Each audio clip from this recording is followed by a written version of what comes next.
Throughout my lifetime, cultivating my practice and my life as a witchy woman, I have tried just about every tool that there is available to us as witchy people. And here is the thing though, the tools that I use most every day in my life are the tools of my energy, the tools of my personal being. I am a very busy woman. I work full time here at Sisters Enchanted. I homeschool my two kids on top of that, and I spend time navigating my aging grandmother's life. And I've spent the last 4 years, actually, up until December, helping with end of life, all the things for my aging grandfather who had dementia for the last few years of his life. So I can relate to feeling like there's just not enough time in the day to use all of these fancy witchcraft tools, to do all of the rituals, plus everything that regular life, air quotes, springs upon us. We have all the Hallmark holidays, we have all the holidays that society and everybody around us celebrates, right? And we're supposed to find time to do all these new moon and full moon things. And of course, all of the seasonal Sabbats and the festivals. And there's just not enough time in the day to do everything. So how can we make our practice of witchery work for us? And how do we use all the tools? And I really think it does come down to just making them be part of your life. In today's video, I want to talk about the tool that is the pendulum, though. That is what we're going to talk about here today.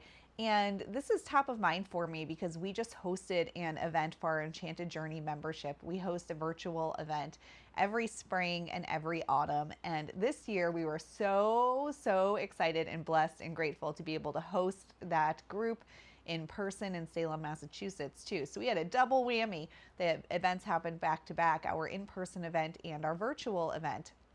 And one of the questions that came up in the virtual event was around using a pendulum. Because we did an activity one day where we looked at using tarot, your own body wisdom, and a pendulum hand in hand for a layered divination practice to really come into yourself when you find yourself at a crossroads or like there's some threshold moment ahead of you. And a lot of questions came up around the pendulum. So I'm going to share with you in today's episode of Stay Magic how I would use and how I do use the idea of a pendulum or an actual pendulum in my daily life as a very busy woman who is spread super thin and does not have I guess I just don't have the privilege to sit down and create big rituals and quiet spaces every day of my life, and sometimes not even weekly. So let's get into it and talk about pendulums.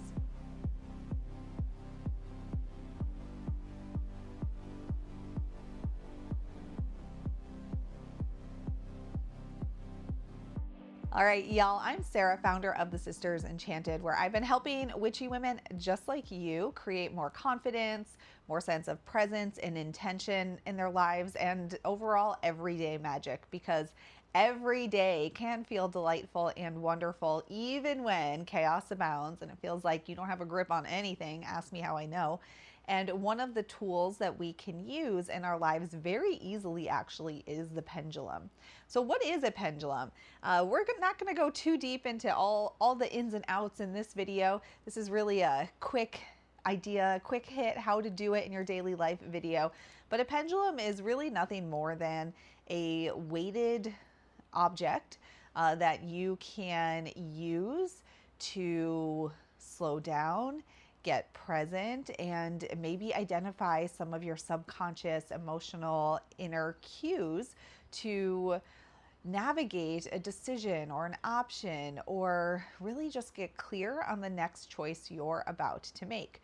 So when it comes to pendulums, you can go out and buy a pendulum. Any metaphysical store is going to sell pendulums. They come in all kinds of ways of being. You can get them with wooden pieces on the end. You can get them with different crystals. You can get them made out of metal or stone, clay, resin. I mean, really anything at all. A pendulum can also be a necklace. It can, again, anything weighted. So you can tie a bead to an end of a string. a piece of yarn, embroidery thread, whatever you have, and use that as a pendulum. Anything weighted will work for the purposes of what we're discussing here today. And what does a pendulum do, and how do we know it's accurate? Where does the information come from? These answers are really going to vary depending on the opinion of the person that you're talking to. For me here in our work at the Sisters Enchanted, when I think of using a pendulum, I'm thinking of you giving yourself the opportunity to hush, you giving yourself the opportunity to slow down, to get quiet, to get present. And when you do that, what you're doing is allowing your inner world to investigate your bodily responses to a moment in time.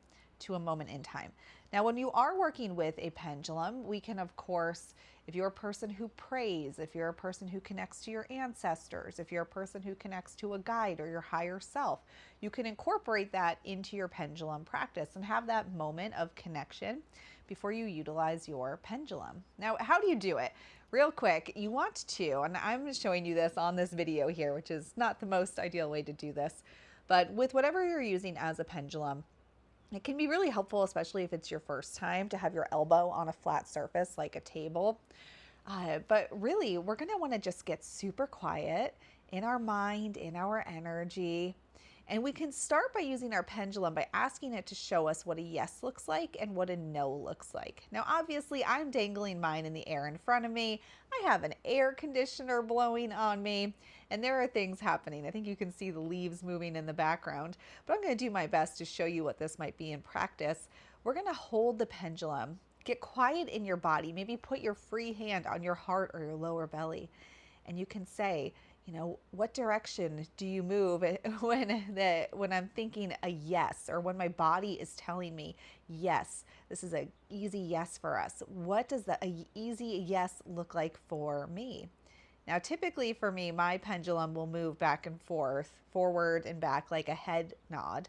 And that's show me an easy yes. And it would sort of move that back and forth direction. And then show me an easy no. And then for mine, it'll typically move left to right then, like a no, head shake no, right? Now, when you first start using your pendulum, you might think, well, I'm making it move. And maybe you are. But actually, that's kind of the idea with a pendulum, is that your inner body cues, your body cues are communicating to your brain, which is communicating to the little tiny nerves and all the science things in your hand, which is then indicating to the pendulum which direction, those little tiny movements that you can't even see are creating that movement there. Questions I get asked around a pendulum: if it doesn't move at all, does that mean the answer is no? Or maybe it means, for you don't have enough information, or your body's not attuned to the question that you're asking, or ask a different question, look at it from a different angle. Sometimes people will have a yes or a no where the pendulum moves clockwise versus counterclockwise. There is no right answer, which can make it really frustrating, especially if you're a person who's a perfectionist and you like to have the right answers. But as a witchy woman who uses a tool like a pendulum, or my body as a pendulum in my daily life, the trick to using a pendulum, I think, or where the sweet spot lies actually, rather than the trick, is in having the moment to get present. And the tool of the pendulum can help with that. So whether you're sitting at a table in public or at work and you hang this pendulum in front of you, or you simply kind of have it in your palm and you're just, very discreetly like, all right, what does my body know right now? I got to go talk to my boss. I got to have a hard chat with my mother. I've got to call a friend. I've got to talk to my partner. I have to go deal with the person at the car repair shop, and they're going to treat me like I don't know anything about anything and overcharge me. Whatever the thing is you're encountering, I think one of the ways we as witchy women can use our tools is just in our daily lives. And with your pendulum, even if it's super discreet or like in your lap or kind of between your hands, the act of getting quiet enough in your mind that you can feel the pendulum sort of, I'm going to try to slow it here, but quietly, kind of discreetly, and just, what do I need to know right now? What do I know is true in my body? Do I feel prepared to handle this situation? Yes or no? Am I ready? Am I in the right mindset to have this conversation? Yes or no? And I think that where we can get a lot of magic from using a tool like a pendulum in our busy, time stretched daily lives and still feel like powerful magical witches is in these small moments where we might not do the whole show me yes, show me no, ask the question in 5 ways, help me pick a tarot card, like do your pendulum thing. It's in those discrete moments where you're creating everyday magic in your daily life, in the moments that count, and you're using your tools that you love to do it. But we're using them for presence. We're using them to connect to our bodies and just slow down. And when we do that, the tool, we're not beholden to, am I doing it right? Is it giving me the right answer? Did I ask the right question?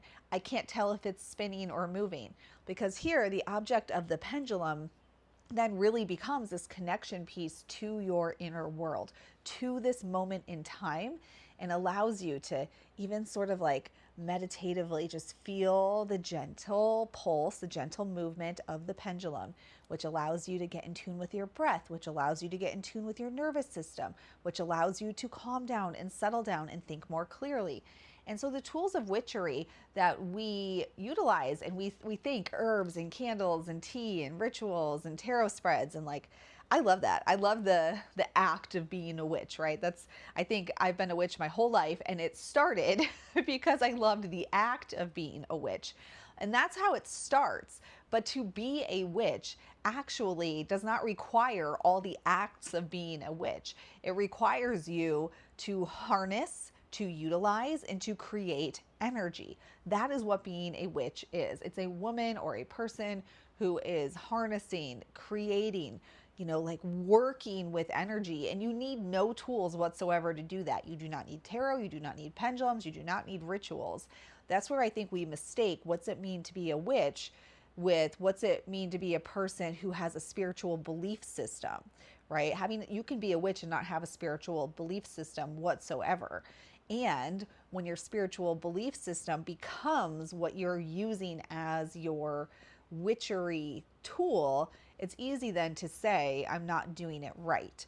And we get that from purity culture of mainstream religions, because you have to do it right. You have to honor, Lent in a certain way. You've got to do the Christmas Eve church thing in a certain way, right? You say the prayers in a certain way, in a certain order, in a certain number of them. And that's where witchery and a spiritual belief system, they're two separate things.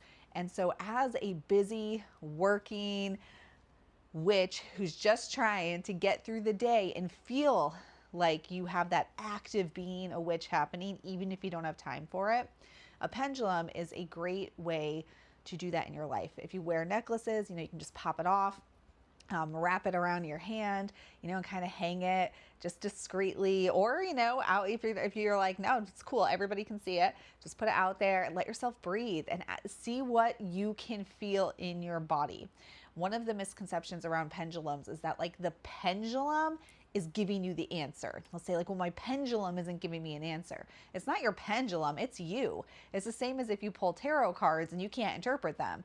Well, that's you. You're not able to tell the story that you see in front of you right now. And that's not a bad thing. That's actually really good information, because it tells you I'm not in the headspace to think about the thing I'm trying to think about right now. My energy is not at the place it needs to be to do the work I'm trying to do. And that's great information. How much of a blessing is it to just know that clear as day and say, just like you might not be ready to have a conversation with somebody else, that you're just not ready to have it with yourself. That's so freeing. And that's amazing information. It's not something to feel bad about. So when you use a pendulum, you can work with it, practice, show me a yes, show me a no, just play with it, really play with it. Feel it. How does it feel to swing it this way? How does it feel to swing it that way? How does this feel? How does that feel? How does it feel to just hold it and let it sort of move with the energies of the room around you and sway in the breeze? And then how does your body start to move with it? If it's moving clockwise, does your body start to move clockwise? What can you notice? So I think when it comes to the tools, notice first, form the relationship. And A pendulum's a really easy one to use in your daily life because it can be something you wear. It fits easily in a bag or in your pocket or in your desk drawer or in your car cup holder, all the places. And honestly, just the nervous system regulation piece, just holding it, if it's a stone you can hold on to, and the feel of the chain, or if you have a beaded chain, you know, the whole thing really can become just this, you know, this witchery fidget item that allows you to even just get in your body. So a pendulum is a wonderful, super easy to make. You don't have to go buy it. You can make it with stuff you have around the house. And even as I sit here talking to you, I'm twirling the chain and I'm holding the stone, and it just helps me to stay right here where I am. So the pendulum is a wonderful tool, and one that you can use even if you're busy, even if you're maxed out. And it feels like there's a big learning curve because of like, well, how do I know that it's right or wrong? What's it telling me?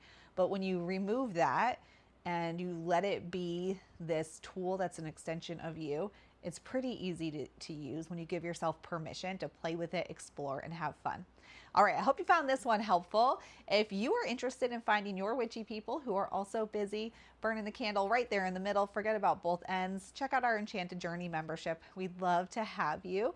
And we offer support on bringing everyday magic into your life, lots of virtual clubs to participate in. It's a wonderful community. We've been running it since 2017, and we would love to make a spot for you at the virtual table in Enchanted Journey. But for now, thank you so much for being here. Be sure to subscribe, follow along so you don't miss an episode. And until next time, stay magic, Enchanted Sister.